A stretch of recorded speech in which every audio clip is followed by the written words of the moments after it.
Sejam bem-vindos então a mais um programa aqui, Desnude.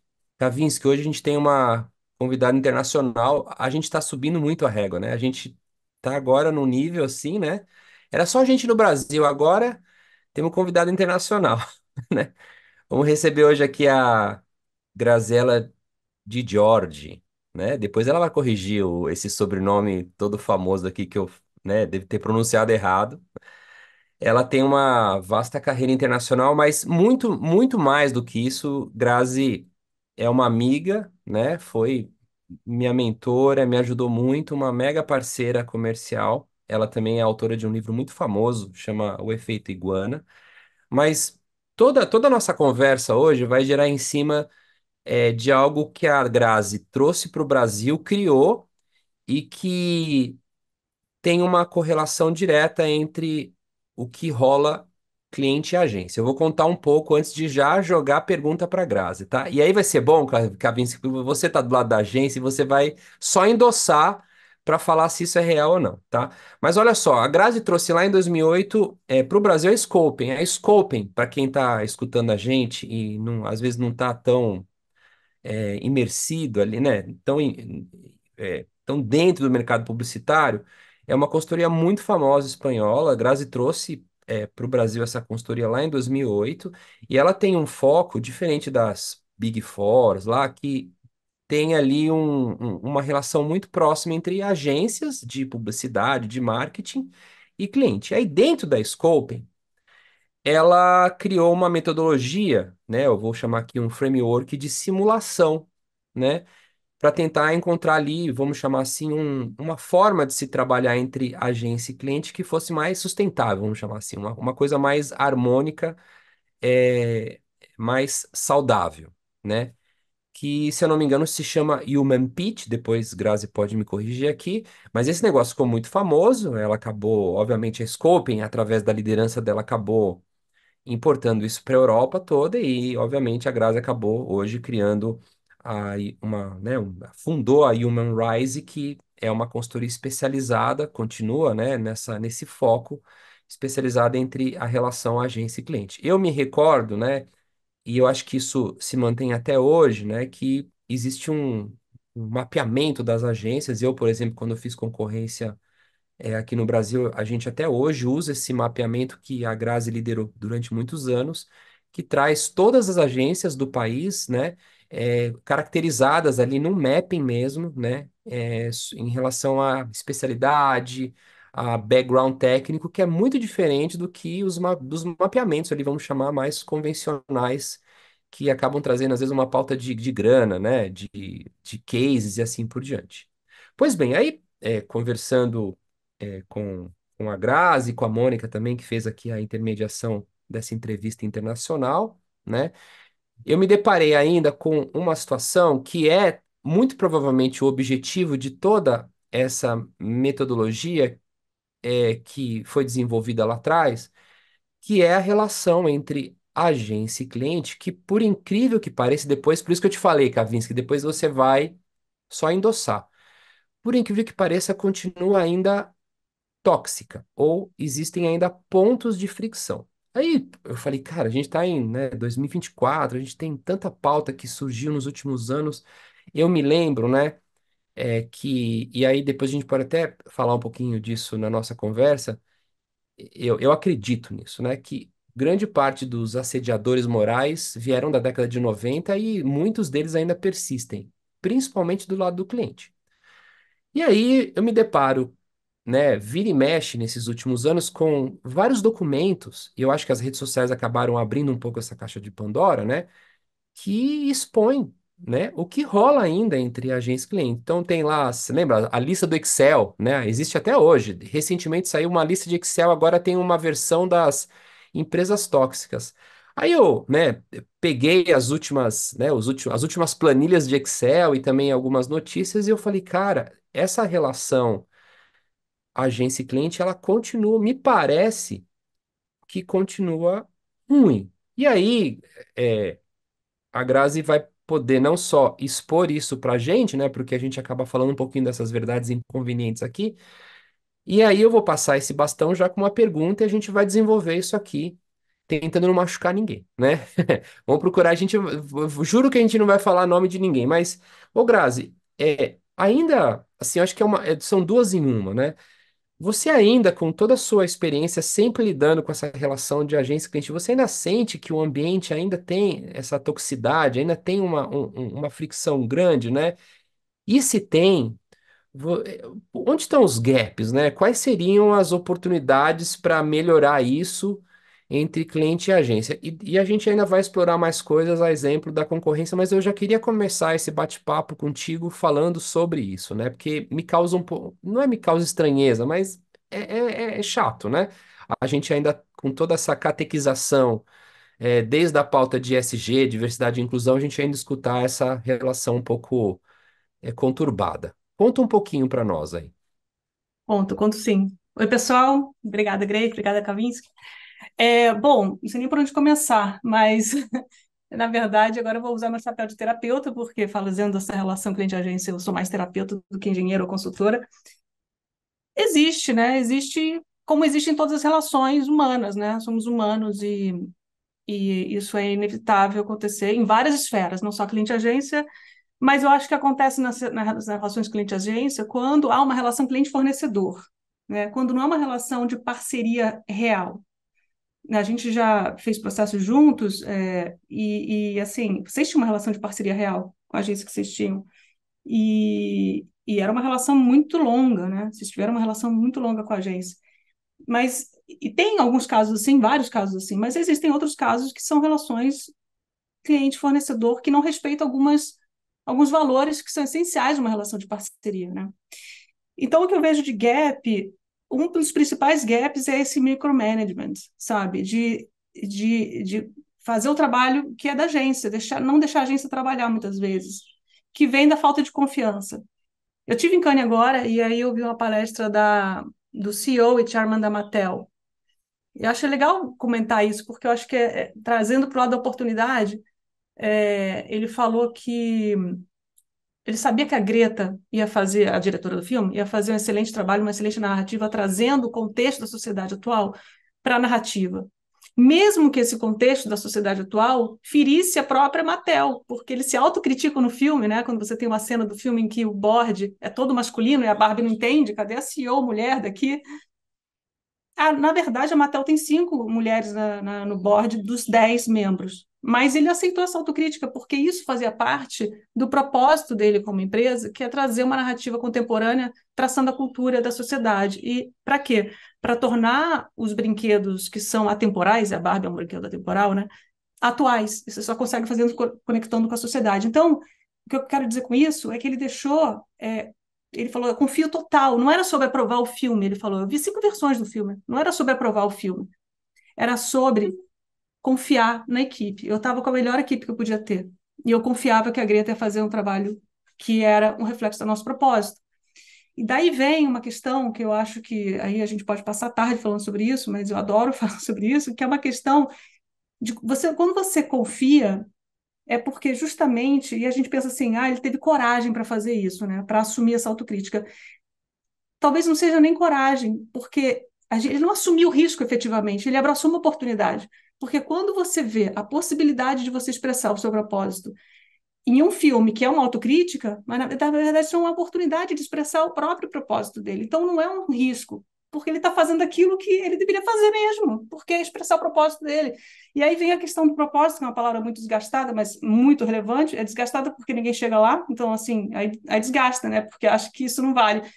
Claro que vale, né? Não só vale, como é fundamental você entender por que você faz as coisas. Se a gente trouxer o propósito para um nível do porquê, talvez seja até mais fácil ou não, porque muitas, né, empresas elas estão baseadas no que faz e não por que faz o que faz.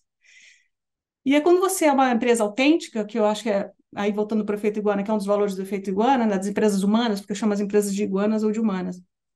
E as empresas humanas elas têm 3 pilares: elas são autênticas, elas são empáticas, elas são visionárias. E a autenticidade é saber por que você existe, mais do que o que você vende. Poucas empresas sabem por que existe. A Mattel sabe por que ela existe, por exemplo. E aí ela consegue assumir o risco, muito entre aspas, porque não foi assumir risco, foi só expressar o propósito dela, o porquê dela existir. Eu vou deixar espaço aqui para vocês falarem, senão eu vou me alongar muito aqui. Não, mas Sentido que eu falei? nós estamos aqui para escutar, né?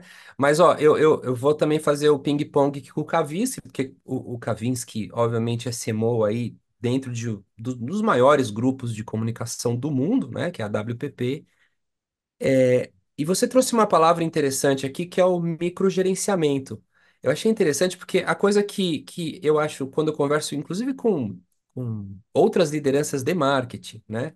Nem de agência, o que mais irrita hoje, quando a gente fala de até de cultura de empoderamento, né, dessa coisa do ágil, é a existência ainda da figura do chefe, né? Porque é muito diferente do líder, não querendo ser piegas aqui, mas o chefe é aquele cara realmente que coloca a data e fica pautando ali até a vírgula que você está colocando no e-mail, né? E aí eu vou passar a bola para o Kavinsky, depois eu volto para você. Ô, Kavinsky, você sente mesmo esse microgerenciamento que é muito proprietário aqui do que a Grazi está dizendo, que é a relação fornecedor? Porque depois eu vou passar essa pergunta para a Grazi, o que que passa na cabeça, por exemplo, dos clientes, mas voltando até ao meu ensejo inicial, eu vejo que quando você abre, assim, por exemplo, as planilhas dos colaboradores das agências falando sobre os clientes, eles usam até nomes pejorativos, tipo assim, a gente está aqui há 2 horas esperando a rainha chegar, ou o rei chegar, ou o fulano chegar, porque parece que o cliente, ele se coloca numa posição que só pelo fato de estar pagando o fee, ele vira tipo o paladino e tem que ter a palavra final. E ele se esquece que eu estou contratando um parceiro estratégico. Eu preciso escutar a pessoa, né? Kavinsky, você é desse lado, você ainda sente muito o que a Grazi está chamando aqui da tratativa cliente-agência, onde o cliente, tipo, caga a regra, faz um microgerenciamento e coloca a agência como um fornecedor e não um parceiro estratégico? Você sente isso?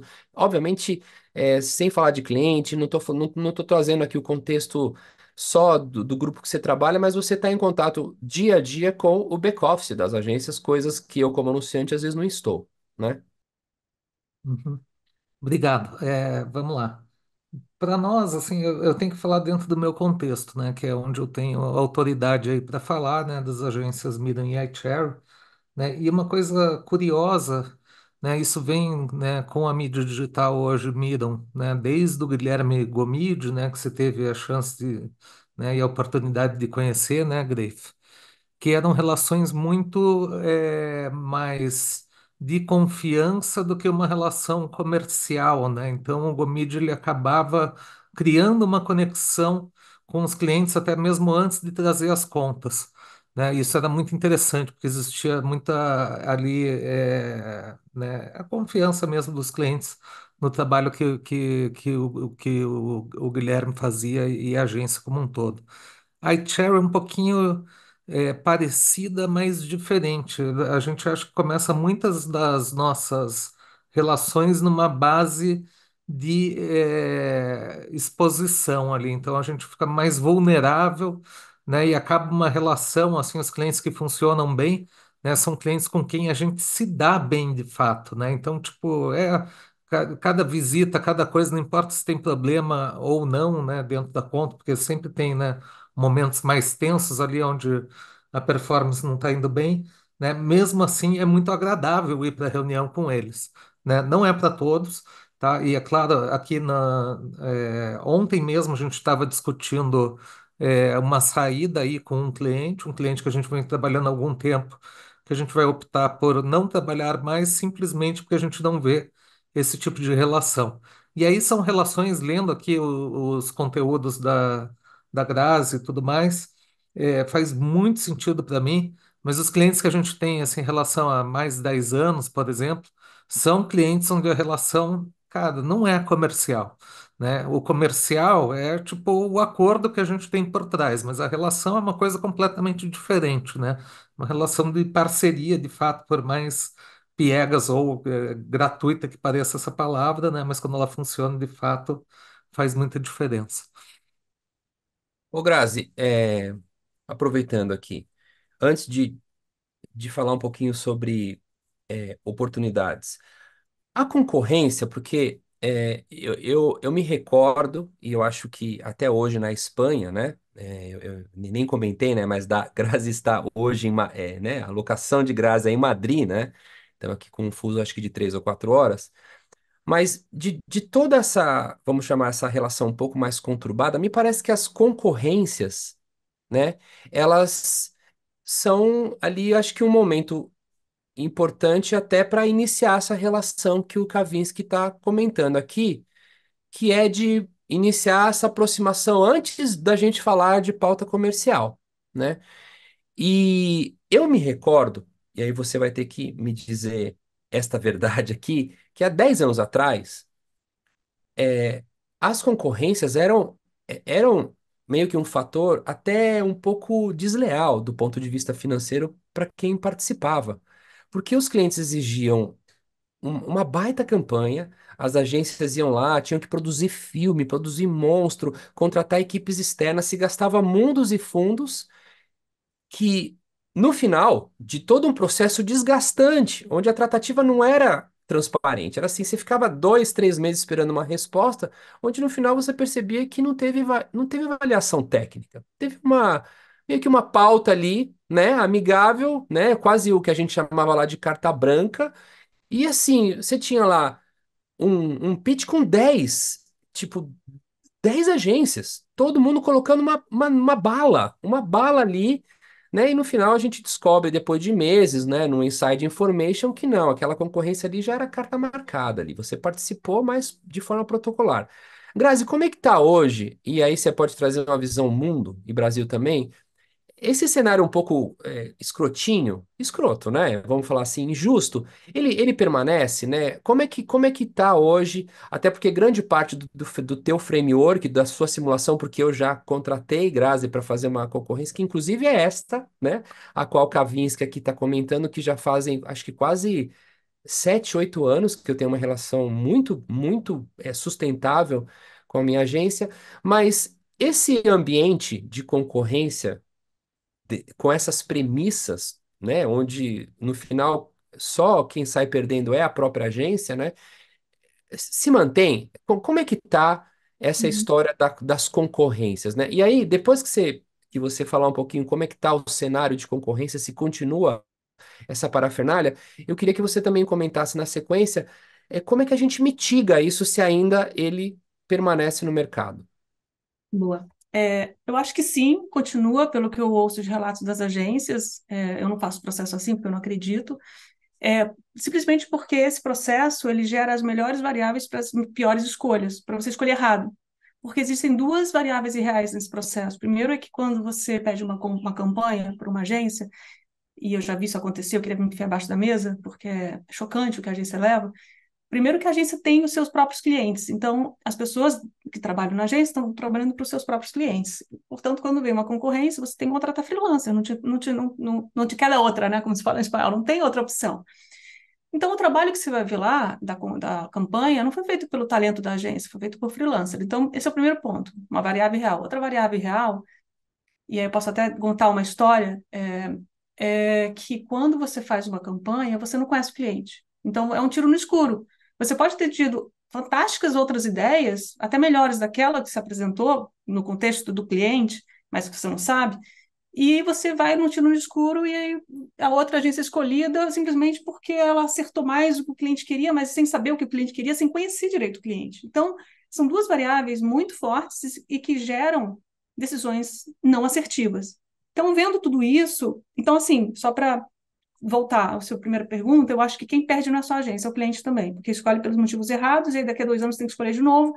E uma das coisas que eu falo para o cliente sempre é: se a gente for fazer esse processo, eu não quero que você me ligue daqui a 2 anos para mudar de agência. Você pode me ligar daqui a 2 anos para a gente tomar um café, para a gente tomar uma cerveja, mas não para trocar de agência, senão eu fiz o meu trabalho errado. Então, o objetivo é, por um lado, oferecer as variáveis mais reais para o cliente tomar a decisão mais assertiva, que seja de longo prazo, como é a parceria de vocês, por exemplo, que você não consegue resultados reais a curto prazo, é irreal. E o segundo ponto é que seja sustentável, porque você não tem que ver campanha para você saber qual é a agência com quem você prefere trabalhar. E aí eu já ia até fazer um link com o que o Kavinsky falou, porque ele falou que justamente na iCherry, os melhores clientes são aqueles, né, os clientes são clientes que gostam de trabalhar com a agência, ou que a agência gosta de trabalhar com aqueles clientes. E é sobre isso, e deveria ser só sobre isso que o processo de concorrência deveria abordar, porque a inspiração que eu tive para fazer esse processo foi o seguinte: se eu escolho uma agência hoje, amanhã eu estou sentada resolvendo o problema. Então, vamos sentar antes com 3 finalistas com que eu acho que tem mais a ver, para ver com que eu prefiro trabalhar. É sobre isso, é sobre química no final do dia, porque somos humanos, somos pessoas, e essa relação que é muito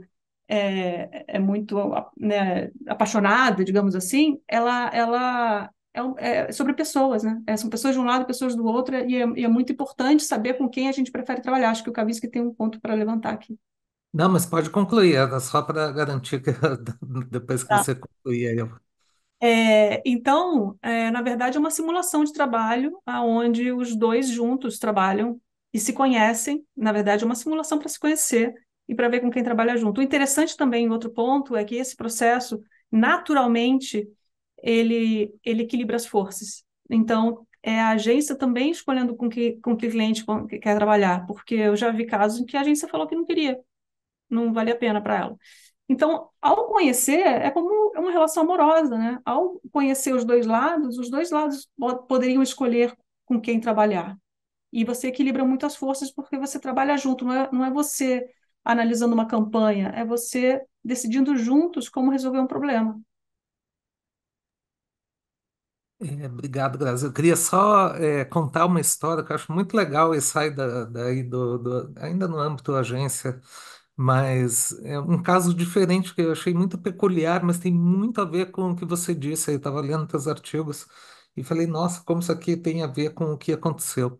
Quando a gente começou a ser aí assediado para vender nossas agências, né, a gente acabou se juntando aí ao grupo da PP já há muitos anos atrás, né, tinham várias ofertas, né? E aí esse mesmo sócio, o Guilherme Gomídio, né, ele era muito Caxias, assim, ele, né, tentava ir todos os detalhes para tomar as decisões, e essa é uma decisão muito grande, né? A decisão do trabalho cliente-agência já é uma decisão grande, né? Porque é uma decisão de um certo prazo normalmente longo, né? Tipo, pelo menos um ano, mas muitas vezes mais do que isso.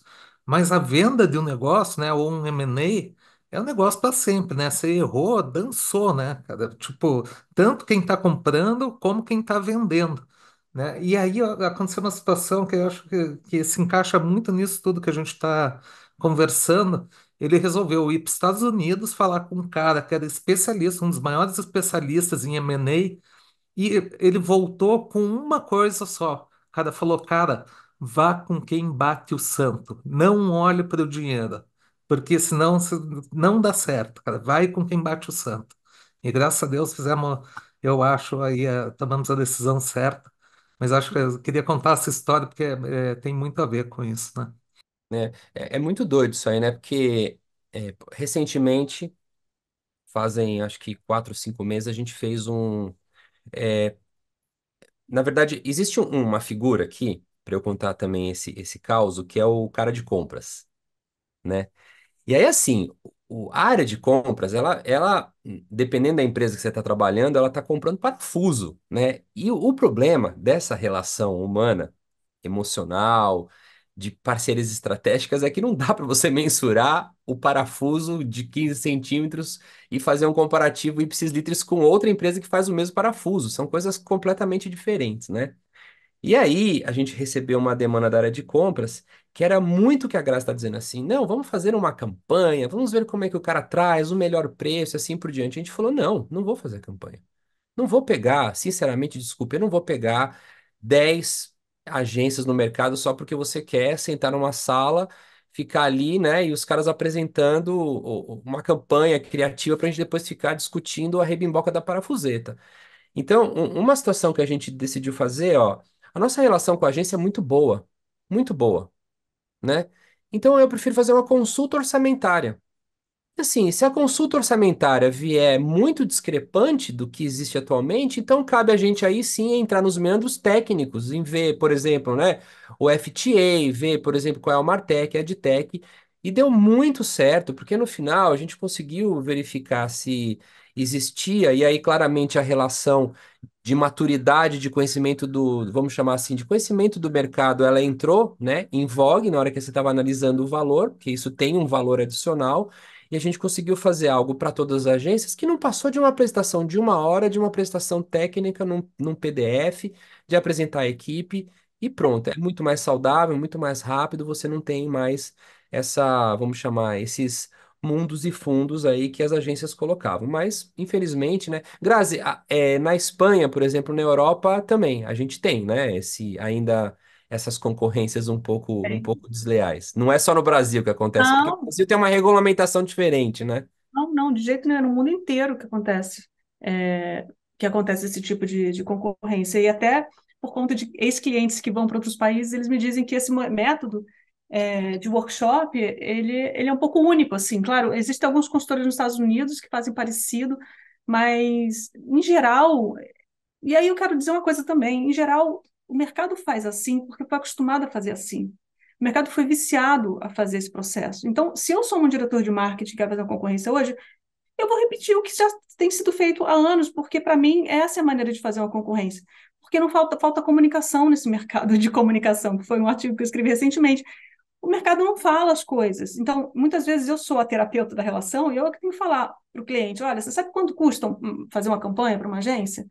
Custa tanto, custa R$ 400.000, que foi calculado recentemente no GAN, um grupo de atendimento de negócios que a gente participou, e a gente fez uma conta, uma concorrência grande, custa R$ 400.000 para uma agência. Então, você vai trazendo argumentos para cima da mesa de coisas que não se falam, mas que deveriam ser faladas, e aí o cliente começa a entender o porquê não fazer um processo com campanha, mas tem que explicar o porquê. Tudo começa explicando o porquê, voltando para o início da nossa conversa.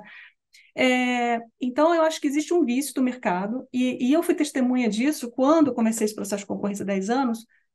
Uma cliente me ligou e falou assim: Grazi, eu sempre quis fazer diferente, mas eu não sabia que podia fazer diferente, que era possível fazer diferente, eu não sabia como fazer diferente.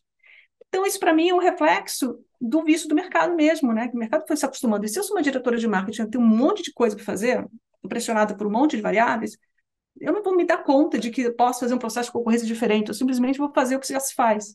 Então, acho que tem que ter essa atenção de comunicar, de educacional mesmo, de explicar as coisas, do porquê não fazer, né? Do porquê que não é melhor fazer desse jeito. Não é só porque não é sustentável para as agências, que não é, e a gente vive num mundo que não dá para fazer mais isso, mas também porque não oferece as variáveis mais reais. E aí eu vou contar um caso aqui, que foi um processo que eu fiz há alguns anos, em que o cliente me pediu ajuda, falou assim: olha, eu fiz um processo de concorrência com 8 agências na final, e agora eu não sei decidir. Eu falei: tá bom. Aí eu fui lá no cliente, escolhi 3 finalistas de todos os materiais que eles apresentaram. Eu falei assim: ó, só tem uma coisa, a gente não vai poder pedir mais nada para essas agências, porque elas já apresentaram tudo, já apresentaram campanha, fizeram tudo. O que a gente vai fazer com essas 3 finalistas é um workshop de debrief, para entender o que não, o direcionamento, o que vocês acham que não foi certo, o que poderia ter sido melhor, ouvir a agência, as ideias abandonadas da agência, enfim, ter uma conversa para entender os bastidores do que foi aquilo.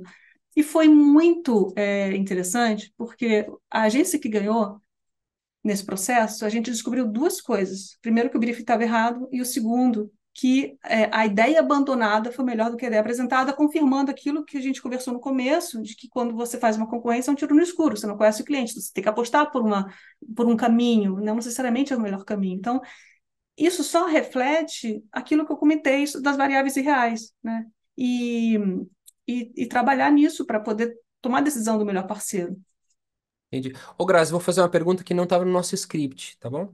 É Ah, assim, é, eu tô percebendo que para melhorar essa relação entre agência e cliente, existe uma necessidade de maturidade, de entendimento de todas essas variáveis na cabeça do cliente, né?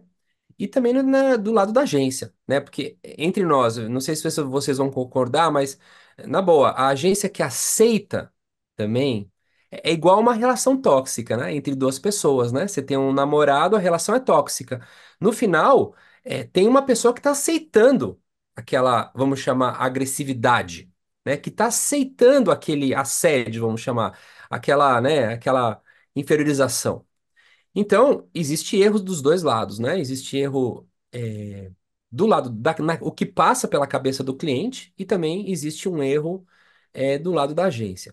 Como você já trabalha há décadas nesse mercado, e se a gente fosse fazer um depara, Do lado da agência, você vê alguma coisa que mudou, uma atitude que seja lá dos primórdios da década de 90, que foi bem da onde surgiram, vamos chamar, a grande maioria desses assediadores morais, principalmente do lado do cliente, tá?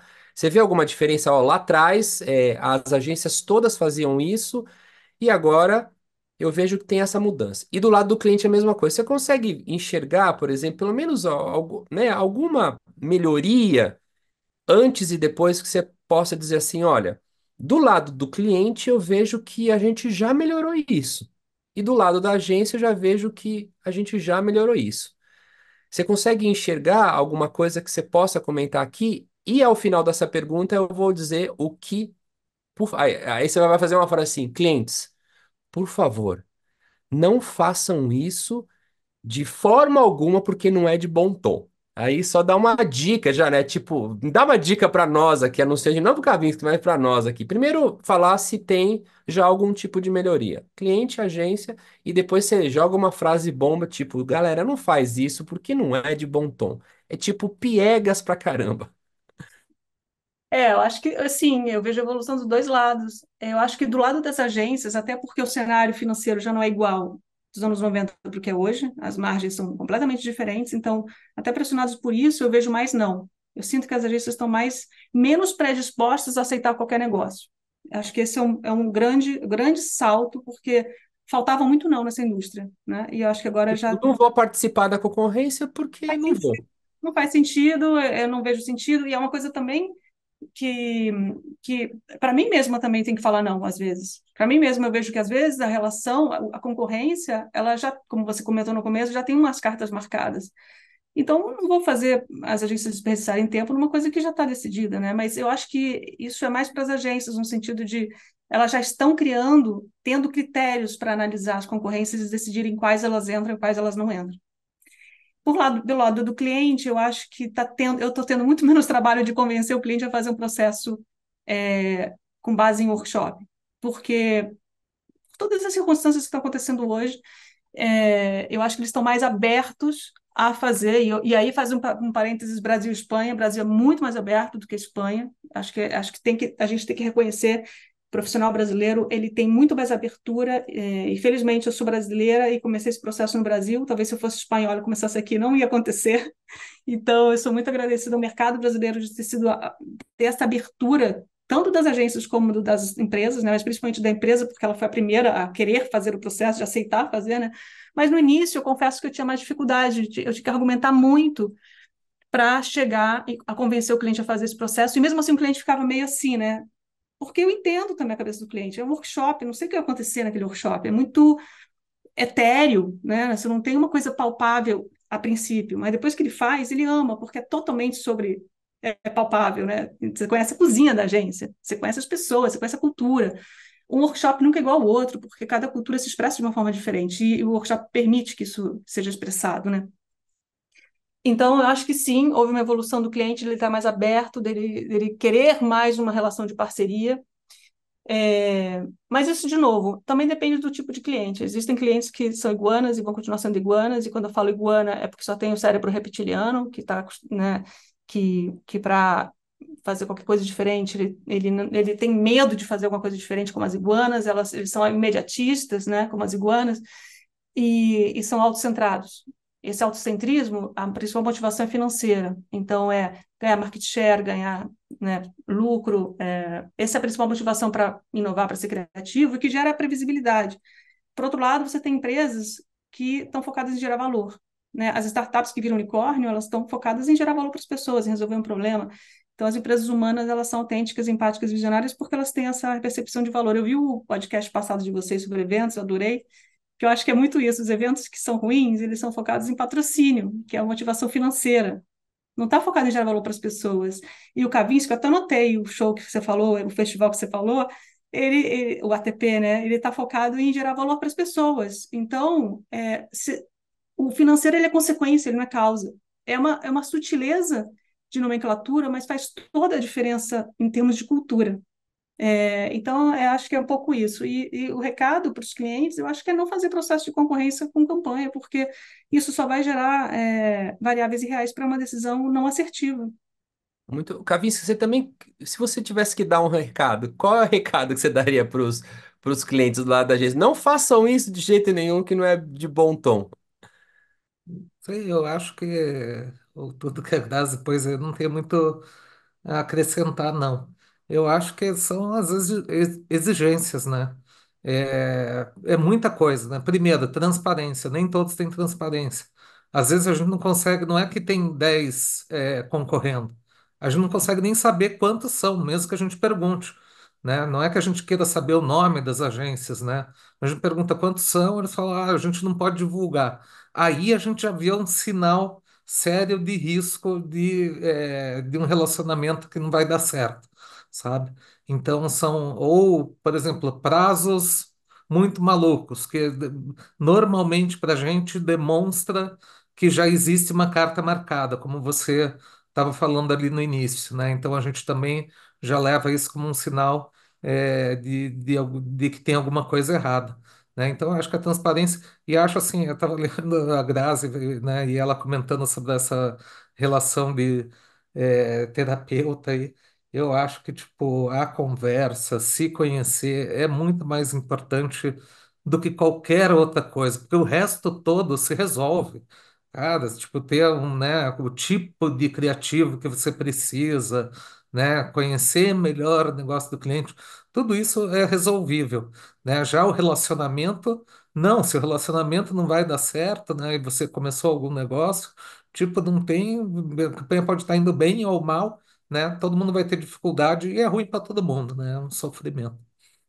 Eu Muito posso só bom. pegar carona no que o Kavinsky falou? Eu acho que é muito Deve. bom o que ele falou, porque tem uma coisa também, e tentando me colocar no lugar de quem está ouvindo, né? Se é um cliente ouvindo, eu falo assim, isso é legal, isso é bonito, mas eu quero ver a criatividade da agência. Como é que eu vejo a criatividade da agência?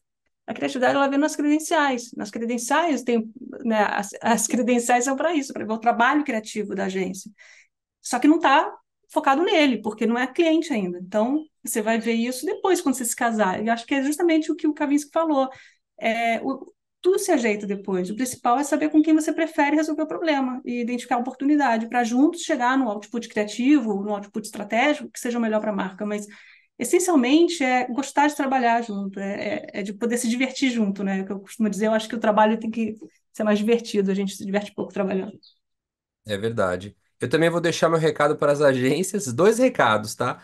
O primeiro que eu acho que isso é uma tendência que eu tenho visto, é expor e não aceitar os assediadores morais. Tem muito cliente ainda que assedia de forma hardcore em reunião, achando que é o dono do FI, entendeu?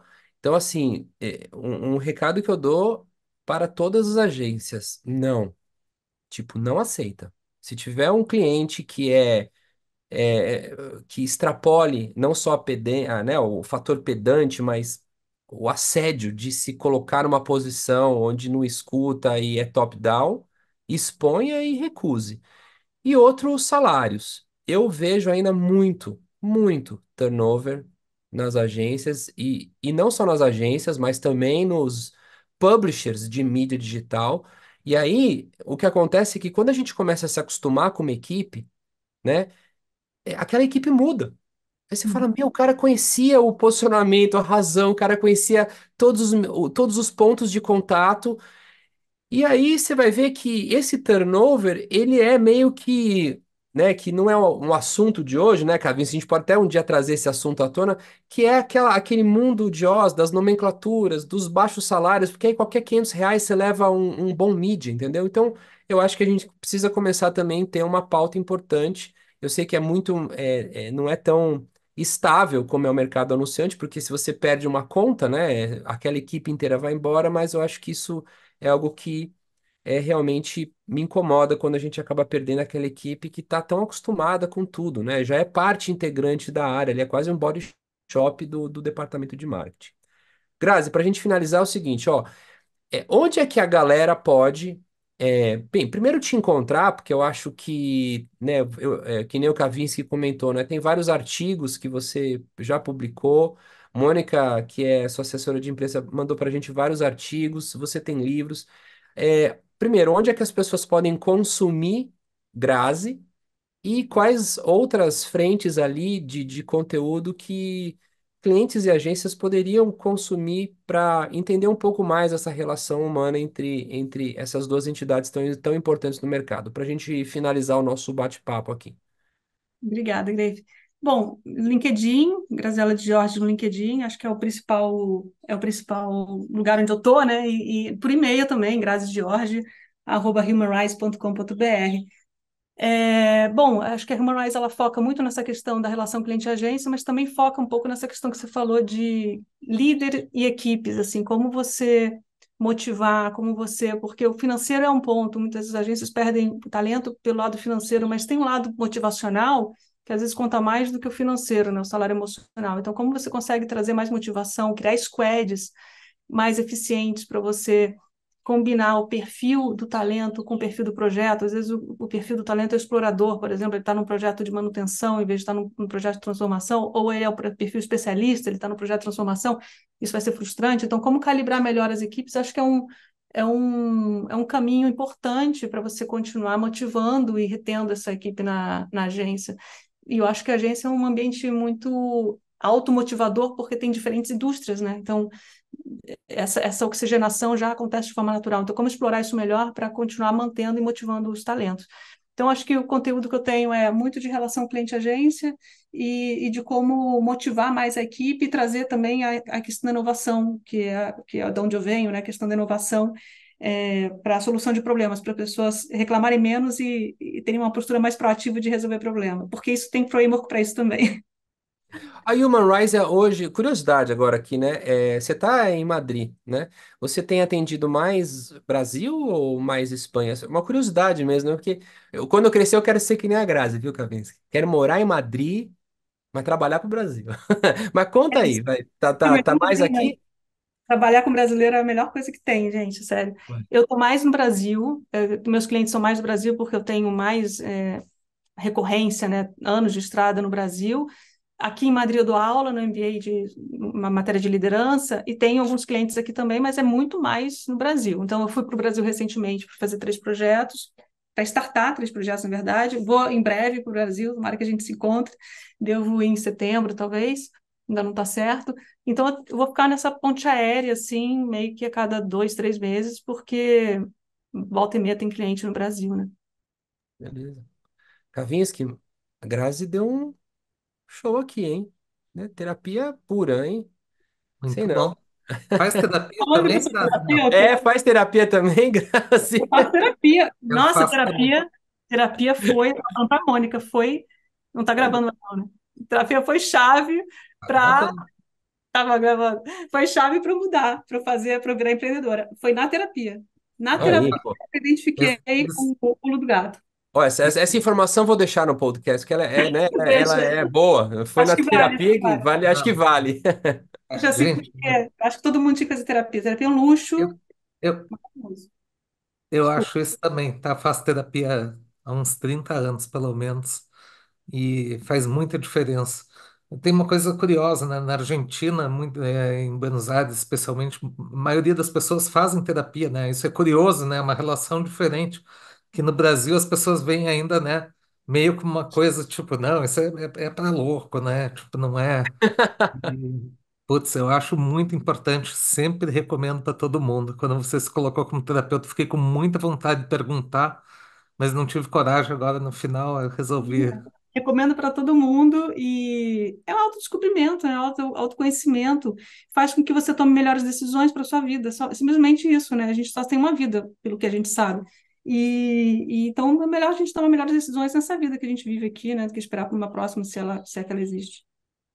Muito bom. Gente, foi animal. Muito obrigado. Grazi, Mônica também, obrigado pelo convite. Trouxe Grazi Obrigada, aqui, obrigada a você. Kavinsky também, e até o próximo aí, né? Muito Valeu, obrigado. gente. Ótimo, Valeu. espero que Grazi, vocês em breve. Mônica. Prazer. Beijão.